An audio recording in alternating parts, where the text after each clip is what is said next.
Louisville had a really good showing in last week's battle for Atlantis, but the Cardinals will have to move forward without one of their best players for the remainder of the season.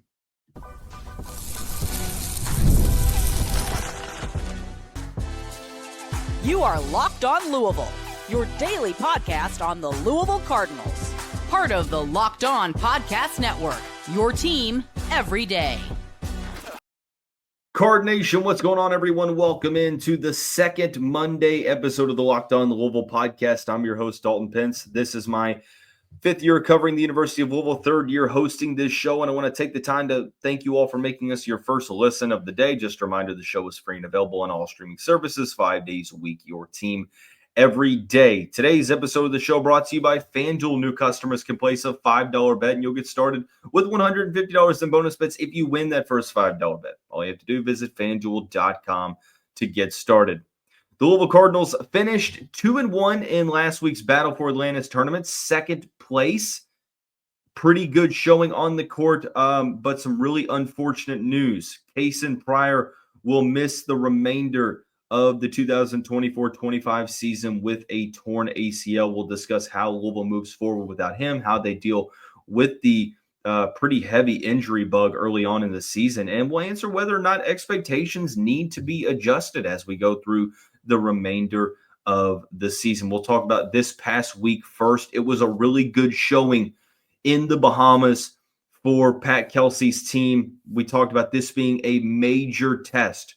Louisville upset Indiana 89-61 last Wednesday. We hadn't been able to have another episode of the show since then. Since then, Louisville ended up going 1-1 in the next two games, defeating West Virginia in overtime 79-70 and losing a close one to Oklahoma 69-64.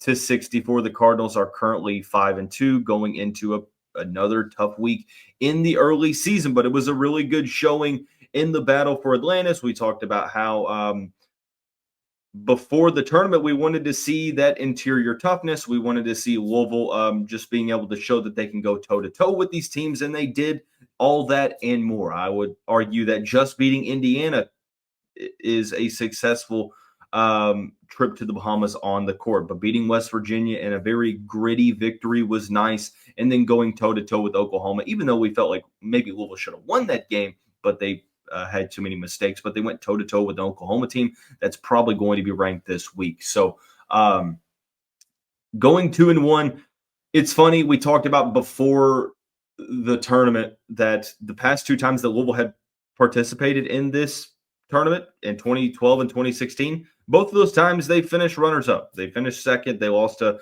Duke in 2012, Baylor in 2016, and they lose to Oklahoma in 2024. So all three times the Louisville has participated, they ended up finishing second. And that was a talking point before the tournament. Like, I remember kind of like half joking, but still saying that if Louisville was to finish second, like if you give me the option to say that Louisville's going to finish second in this tournament, I think you take that 10 times out of 10 and you're over the moon. And I was. Now, granted, you play West Virginia instead of Gonzaga, but I think that West Virginia is going to be a pretty good team. You picked up some solid wins for your resume. Now, obviously, it's going to be tough moving forward with no Kasean Pryor, and we'll discuss that in the second segment. But it was nice to see some players being able to rise to the occasion and show that, hey, look, yes, we belong. We are a good team, and here's us proving it. We already talked about the Indiana victory. West Virginia ended up upsetting Gonzaga. I mentioned that it felt like West Virginia and Louisville are sort of in the same discussion here with new mid-major coaches, a roster that's dominated by transfers coming from the mid-major ranks, and also just trying to being able to get back to where you need to be in terms of relevance. Well, Louisville opened up this game. They were losing by double digits in the first half against West Virginia. I'm thinking to myself, gosh, why beat Indiana and then automatically follow that up, losing like this to West Virginia? Well, the second half, the Cardinals came back. They ended up taking the lead. They blew a 7-point lead late in the game, but they answered the bell in overtime. They outscored West Virginia 17-8 to get a 79-70 victory. As good as his performance was against Indiana, Chucky Hepburn followed it up with a 32.6 steal, 2 assists, 3 rebound performance against West Virginia. Really good play from the Louisville point guard when they needed him. 8 for 12 from the field, 2 of 5 from the three-point line, 14 of 17 from the free throw line. Kasean Pryor, Rain Smith, Terrence Edwards all scored in double digits as well. It wasn't a pretty victory, but sometimes a gritty victory, well, actually all the time, a gritty victory is better than a good-looking loss. And I would argue that there are no such thing as good-looking losses, but nonetheless, I digress. Getting a victory, even when it isn't pretty, is key, especially for your resume and strength of schedule and net rankings. Currently, Louisville is 30th in the net, which is solid early on in the season when you consider that they play teams like Tennessee, Indiana, West Virginia, and Oklahoma. So one of the tougher non-conference schedules out there now. Oklahoma was a little bit of a different story. Maybe Louisville didn't necessarily have their legs after playing 2 straight days and also 1 in overtime, but Oklahoma had to deal with some of the same stuff. The Cardinals just continually turning the ball over much more than they should. 14 turnovers, only 12 assists. So I think that just kind of shows you that, whenever you have a negative assist to turnover ratio, you're going to put yourself in a tough situation. Kasean Pryor went out in that game. Oklahoma, again, playing very physical. I like that they allowed teams to play physical. It felt like sometimes that whistle wasn't as consistent as it should have been on both ends of the court, but nonetheless, Louisville was able to adjust. They played pretty physical. Like I said, that was something that I really like to see, and something that is encouraging moving forward. But it wasn't the greatest performance from Louisville, 38% from the field, only 22% from the three-point line. They shot 7 of 32, and Oklahoma just made too many open shots. Like for Oklahoma, it was just a matter of execution. Louisville didn't defend the screens well. Porter Moser ran a ton of ball screens, and it opened up a lot of guys cutting to the basket and guys being able to make some shots, like Jalen Moore, 24 points. He was fantastic for Oklahoma. Really the only great player on Friday evening, but Louisville had 4 of the 5 starters in double figures. The only one that wasn't was Kasean Pryor, and he only played 13 minutes. So him going down was really, really tough. You also didn't really shoot the ball all that well. So it is what it is. It would have been nice to see Louisville win that tournament, but at the end of the day, you can't really argue with 2-1 being successful. You're sitting at 5-2. It's one of the best case scenarios that you could have. I think another way that this was successful, I also think from a recruiting standpoint, like we talk about how Louisville is involved with 5-star point guard Michael Brown Jr. and potentially some other players. And we talked about how Louisville needs to show that, hey, this is a player-friendly scheme that Louisville can have success. If you come to Louisville, you can have some success. And, there was some doubts, especially after losing by 22 against Tennessee. Like, all you needed to see in that standpoint, like beating Indiana was all you needed to see. Like, hey, look, it can be done. Like, if you come here, this system, this scheme is able to be, you're able to have a good amount of success at the Power 5 level. You can win games, and it helps when you beat West Virginia in the next game in overtime, and then you also play Oklahoma really, really closely. Now, I will say one thing that I thought was pretty wild about Oklahoma game, at the very end when Louisville was down by 3, and there was a turnover, and I'm like, why is that ball thrown like that? Chucky Hepburn throwing it, basically kind of parallel to the sideline. I didn't realize that the Oklahoma guy was completely all over the sideline, basically touching the ball. And if I'm not mistaken, that is a technical foul that should have been called, or at least something called in favor of Louisville, and just wasn't called. So I would have been interested to see if that was actually called the right way, how the end result would have been different. But again, you're kind of just splitting hairs at the moment. Shoulda, coulda, woulda. It just is what it is. So something I'm looking at moving forward is just, are games going to be called as physically as they were? Because, Louisville didn't really get many free throws in the battle for Atlantis. But again, you're just kind of being overcritical at the moment. It was a really good week for Louisville on the court, outside of injury news, obviously, and then losing to Oklahoma. But you beat Indiana. You beat West Virginia, which was an old rival. You got the national media talking about you again. Like, there were national media talking heads and all over social media talking about, hey, look, yeah, they beat Indiana, but look, Louisville just beat West Virginia too. Like Louisville is starting to rise up to relevance, and that's something that you wanted to use this national tournament to be able to do.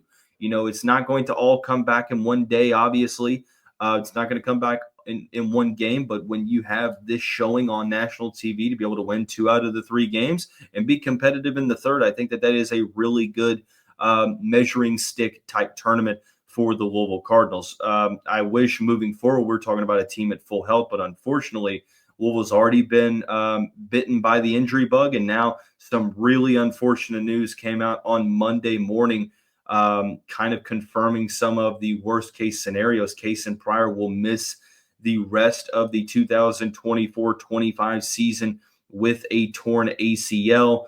We'll discuss how Louisville moves forward in the wake of his absence and much, much more when we come back on this second Monday episode of the Locked On Louisville podcast.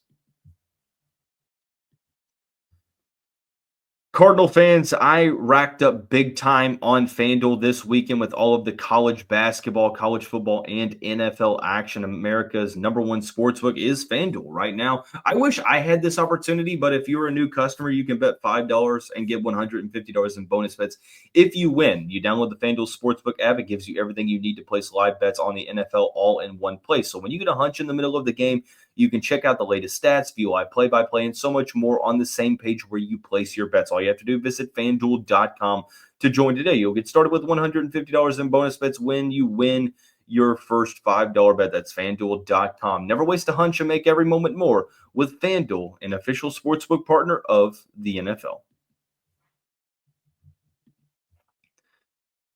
At this time, I do want to take the moment to thank you all for making us your first listen of the day. Just a reminder, Locked On Louisville, free and available on all streaming services, including YouTube, 5 days a week, your team every day.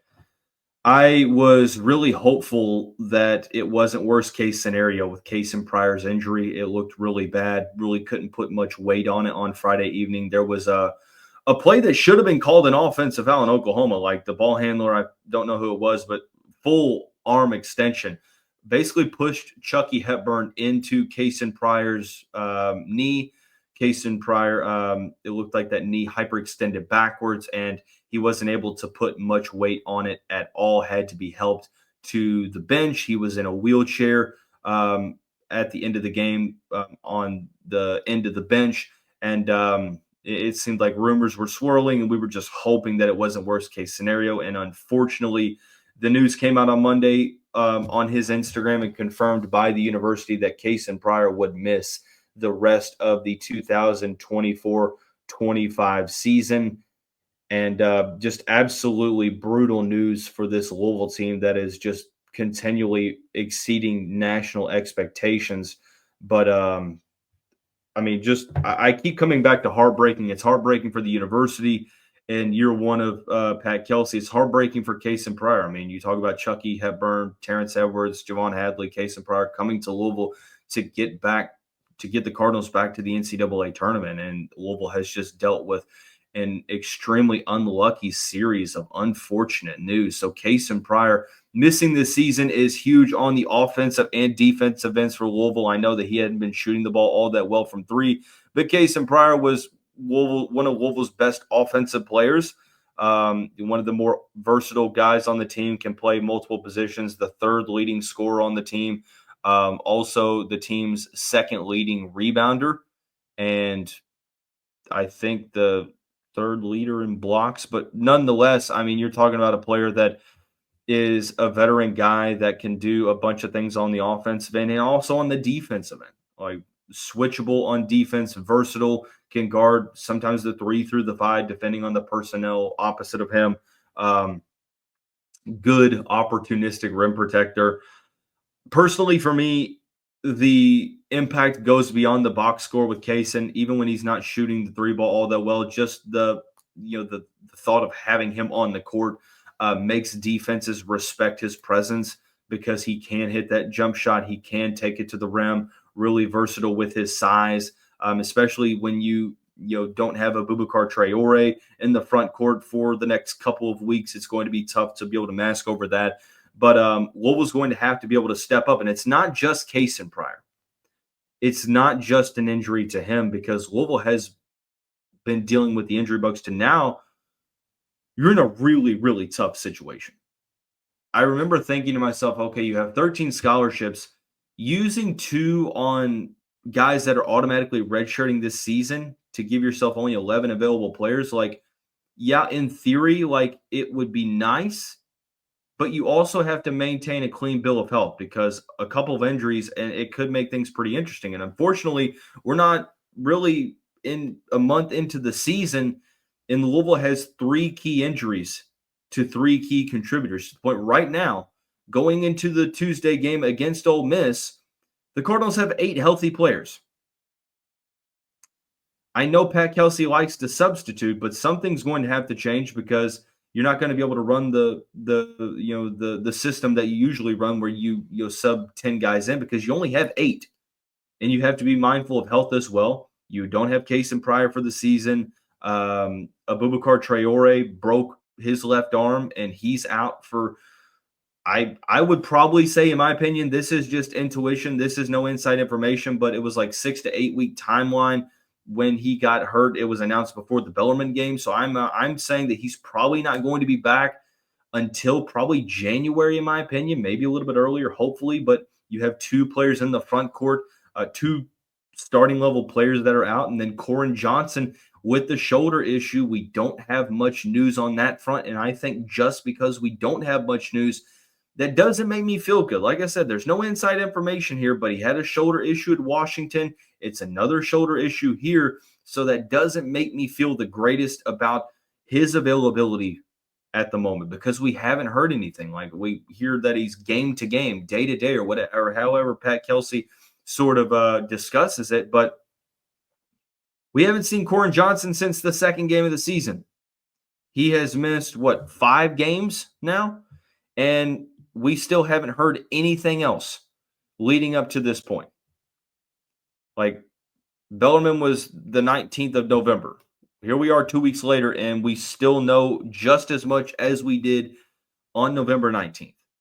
So you're talking about 3 key contributors that are missing in an extended amount of time. Now, we don't know how much time Corin Johnson is going to miss. Hopefully not much, because if it's a long-term injury, it's going to be a really, really tough uphill battle for Louisville. You have 8 scholarship players that are playing. Now, there's been the question, well, can Ali Khalifa and Kobe Rogers burn their red shirts and play this season? I mean, I guess it's possible, but you also remember that both of these guys were hurt. I would say that there's a very slim chance. Like, I'm not even entertaining that possibility at the moment. But you have 8 scholarship players, and 3 of those injuries were to key contributors that you were expecting to be really big contributors for this team. So what does it mean? Well, I'm not even really going to single out one player. All 8 players have to play better. Like, all 8 players have to step up, because when you have that small of a rotation now, you're just going to have to play that much better. Like, you need Chucky Hepburn to go in and just be. I don't know if he has to play at the Louisville at the level that he's at, the Battle for Atlantis, but he has to be a consistent scorer. Like, you need Terrence Edwards Jr. to be able to wake up and be able to put some good performances together. You need Noah Waterman to be effective like he was against Indiana. Javon Hadley to be really good, rebounding the ball and scoring. James Scott, Kenai Ruths, Rain Smith, and Frank Anselmibe. Like, outside of Rain Smith, Kenai Ruths and Frank, we didn't know, how much they were going to play this season. Well, now you're going to need to play them pretty consistently, and they're going to have to rise to the occasion. Like, Kenai and Frank have to be pretty solid this season. They have to give you serviceable minutes off the bench. Rain Smith has to be a guy that probably, I'm thinking, moves into the starting lineup, or James Scott moves back into the starting lineup. Like, Louisville is just going to have all 8 guys play better. And it sucks to say, but that's the reality of the situation, because the non-conference schedule, like the next couple of weeks, you've got some pretty key tests. And what you don't want is to just be able to continually fall down to where you're trying to dig yourself out of a hole in ACC play. The main question moving forward that I've seen from fans that have asked me, they know, and I will repeat it again before the season, my expectations for Louisville, or my prediction, I should say, was 21-10 with a tournament appearance and a tournament win for the first time since 2017. Now, what people have asked me is, have my expectations been adjusted? Do they need to be adjusted? My expectations at the moment remain the same, but I think the ceiling needs to be adjusted. And we'll discuss when we come back on this second Monday episode of the Locked On Louisville podcast. Cardinal fans, I want to take this time to tell you about our friends over at Game Time. Look, I went to the Chargers-Falcons game yesterday in Atlanta, big LA fan, but I didn't have tickets about an hour and a half leading up to game time. Well, that's why I utilized Game Time, no pun intended, went to the app, and it made things so smooth. Like, prices were continually dropping as we got closer and closer to kickoff. I got to see the panoramic views from the seats that I was looking at, the all-in pricing feature that I toggled on, removed the surprise fees at checkout, and I knew what I was getting myself into, and much, much more. Louisville Basketball continues. The Louisville Bowl game will be announced here in about a week, and much, much more. Be sure to take the guesswork out of buying tickets with Game Time. Download the Game Time app, create an account, use the code LOCKEDONCollege for $20 off of your first purchase. Again, terms apply. Create an account, use the code LOCKEDONCollege for $20 off. Download Game Time today. What time is it? Game time.